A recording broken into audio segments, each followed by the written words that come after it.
Imola. Cold Rain. A brand new machine built to rewrite history. And within minutes, it's sitting in a gravel trap. 18 years old. First proper run. First real test of a power unit that took years to build.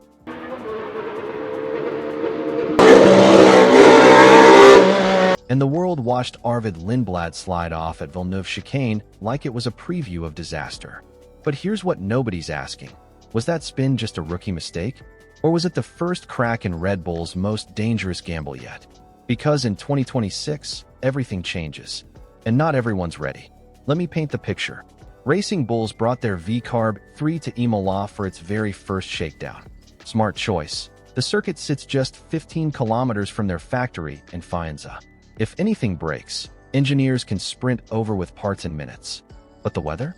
Brutal. Rain pouring. Temperatures dropping. And they're stuck running on demonstration wet tires. Rubber that isn't designed for performance, just visibility. Lawson takes the car out first. Installation lap. Clean. Smooth. Everything looks good. Then it's the rookie's turn. Lindblad, 18 years old, never driven a 2026 spec Formula 1 car before, climbs into the cockpit. And at the Villeneuve chicane, he loses the rear. The car slides. Gravel flies. The recovery truck rolls out. Social media erupts. Red Bull's already struggling. The kid's not ready. This power unit's a disaster. But here's where it gets interesting. Because that spin, it wasn't the story. The real story was sitting on top of that car the entire time. Let's talk about what everyone noticed, but nobody wanted to say out loud. That airbox. Massive. Noticeably bigger than anything we've seen from other teams. And immediately, the whispers started. Red Bull powertrains has cooling problems. Because here's the thing. This wasn't just Racing Bull's first shakedown. This was the first time Red Bull's own engine had ever turned a wheel on a real racetrack. Years of development. Countless dyno hours. Partnership with Ford stamped across the livery. And now it's finally out there, with an airbox so enormous it's raising eyebrows across the paddock. Some say it's just an aerodynamic choice. Others say it's a red flag. But what we know is this. Red Bull Powertrains is stepping into uncharted territory. And they're doing it with the entire world watching. Here's what Lawson, Red Bull's team principal, admitted at the Autosport Business Exchange. And I quote, "There may be a fair amount of headaches and sleepless nights initially. Bear with us in the first few months." Read that again. He's not saying, we might struggle. He's saying, we will struggle, and you need to be patient.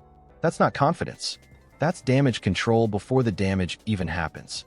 And then there's Max Verstappen, four-time world champion, the face of Red Bull, the driver everyone assumed would dominate 2026, just like he dominated everything else. But Mackey's revealed something fascinating when asked how they'll keep Verstappen on board if things go wrong. He said, "Max is in the project. He takes the risk with us. He's aware of the risk-taking." Translation? Verstappen knows this could fail, and he's chosen to stay anyway.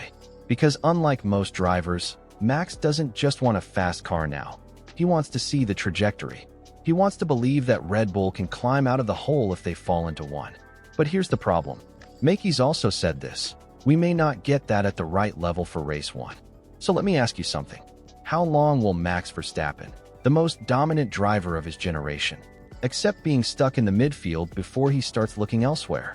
Let's zoom out. Because what happened at Imola wasn't just about Lindblad spinning. It was about what that spin exposed.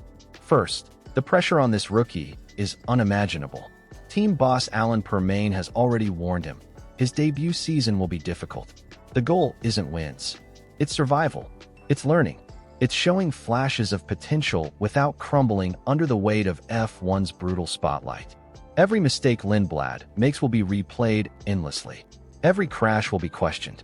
Every bad result will spark speculation about whether he deserves his seat. That's the reality of being an 18-year-old in Formula 1. Second, the dynamic between Racing Bulls and Red Bull just got very interesting. Same power unit, shared resources, but direct competitors on track. And here's where it gets spicy. Both documents mention something that nobody's talking about enough. Customer teams sometimes outperform the works team when regulations change. What if Racing Bulls, by taking a more conservative approach, actually ends up faster than Red Bull Racing? It would be wild. It would shake the entire hierarchy. And T would put Max Verstappen in an impossible position. Third, the hype around this Red Bull Ford power unit is very real. Fans are divided on the sound. Some love it, raw, aggressive, angrier than the previous generation. Others hate it, still too muted, nothing like the screaming V10s. But what matters more than sound? Performance. And we won't know how Red Bull's engine stacks up against Audi, Ferrari, Mercedes, and Honda until Barcelona. Until then, everything's speculation. So let's play this out. Scenario 1. Red Bull Powertrains delivers. The trajectory Mackey's promised actually materializes. Verstappen wins his 5th title. Lindblad grows into a legitimate talent. And Racing Bulls becomes the surprise team of 2026. Scenario 2. The power unit struggles. Red Bull falls to the midfield. Verstappen's patience runs out. And suddenly, Mercedes or Ferrari comes knocking with an offer he can't refuse. Scenario 3. Racing Bulls outperforms Red Bull Racing. The sister team becomes the faster team. And Red Bull's entire power structure, built around being the dominant force, collapses from within. One of these will happen. The question is, which one? Because here's what we still don't know. Can Arvid Lindblad handle the pressure? Or will that spin at Imola become the first domino in a season-long collapse? Will Red Bull powertrains justify years of investment? Or will that massive airbox be the symbol of a gamble that failed?